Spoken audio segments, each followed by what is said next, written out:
Educational creativity চ্যানেলে সকলকে স্বাগত। কলকাতা হাইকোর্টে কোর্ট নাম্বার ১৪ জাস্টিস বিভাস পট্টনায়কের বেঞ্চ থেকে আবারও চাকরির অর্ডার চলে আসতে চলেছে। তো কেন এমনটি বললাম, কোন রিক্রুটমেন্টের সঙ্গে যুক্ত, এটি ২০০৯ প্রাইমারি রিক্রুটমেন্ট নর্থ ২৪ পরগনার ক্ষেত্রে যুক্ত। এখান থেকে কিন্তু আবারও নিয়োগের হাতছানি দিতে পারে এমনটাই খবর রয়েছে।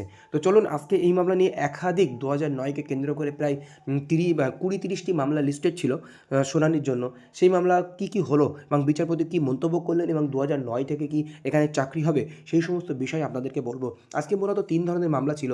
যারা কাট অফ ডেটের পরে মামলা করেছে, দ্বিতীয়ত কাট অফ ডেটের আগে মামলা করেছে, তৃতীয়ত তাদেরকে শুনানি হয়েছে, শুনানি হয়ে যাওয়ার পরে তাদেরকে বলা হচ্ছে ভেরিফিকেশান করিয়ে, ডকুমেন্টস ভেরিফিকেশান করিয়ে তাদের নিয়োগ প্রক্রিয়া কতদূর এগিয়ে নিয়ে যাওয়া হচ্ছে তার জন্য রিপোর্ট ফাইল করার কথা ছিল।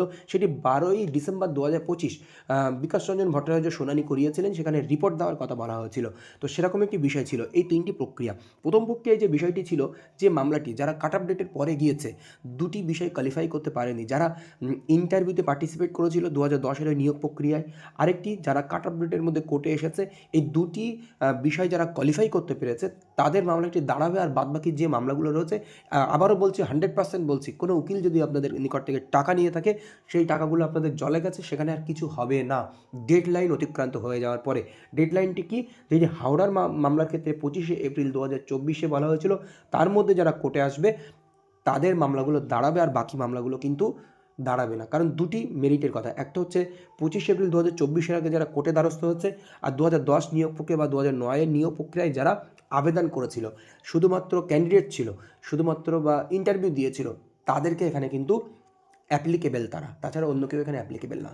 তো সেই প্রথম যে মামলাগুলো ছিল কাট অফ ডেটের পরে, সেই মামলাগুলো নিয়ে বিস্তারিত কোনো আপডেট তেমন একটা বলবো না আপনাদের রয়েছে।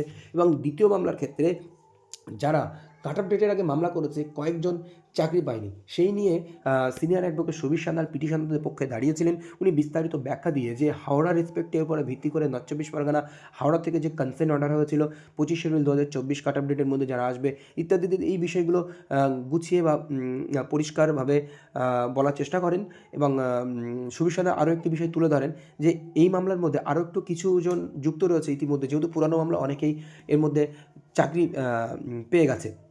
তো এই হচ্ছে বিষয় উঠে আসে এবং এরপরে সুবীর সান্যাল সব কিছু বলেন এবং দুটি বিষয় তিনি উল্লেখ করেন, যে একটি হচ্ছে এক্সিস্টিং ভ্যাকান্সি, আর একটা হচ্ছে ফিউচার ভ্যাকান্সি।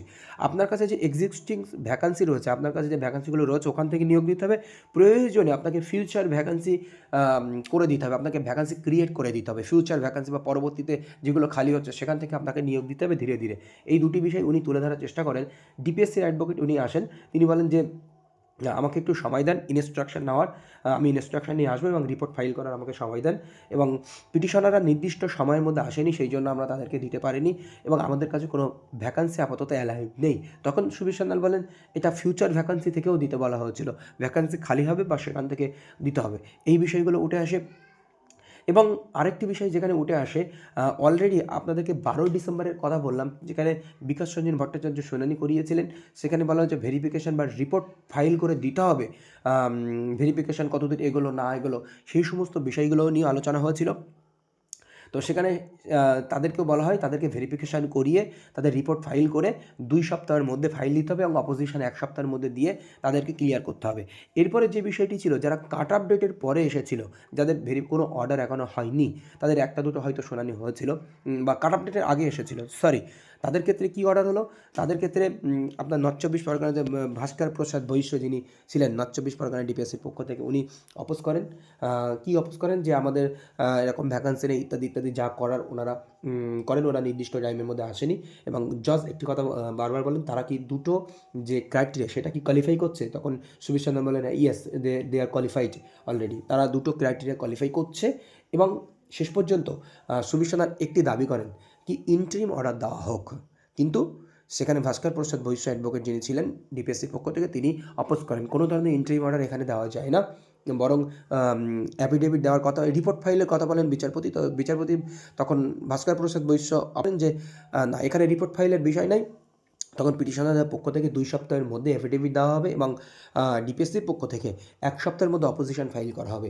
অপোজিশন ফাইল বলতে এফিডেভিট দেওয়া হবে বা কপি সার্ভ করতে হবে। এই পর্যন্ত বিস্তারিত আলোচনা হয়। যারা কাট অফ ডেটের মধ্যে এসেছে, যেহেতু সুবীর সান্যাল দাঁড়িয়েছে, এ মামলা ঠিক ওই বেঞ্চ থেকে বার করে নেবে কোর্ট নাম্বার 14 থেকে। এটা আমরা আশা করছি। কারণ আশা করছি বলতে ওই বেঞ্চে 2009 এর ক্ষেত্রে যদি দুটো বিষয় কোয়ালিফাই করে থাকে, তাহলে কিন্তু চাকরি ওখান থেকে আবারও হতে চলেছে, এই খবরটি দেবো। কিন্তু যারা কাট অফ ডেটের পরে গিয়েছে তাদের জন্য কী হবে এটা আমি বলতে পারবো না, কিন্তু তাদের কিছু আর হবে না, এটাই বলতে পারি। ধন্যবাদ।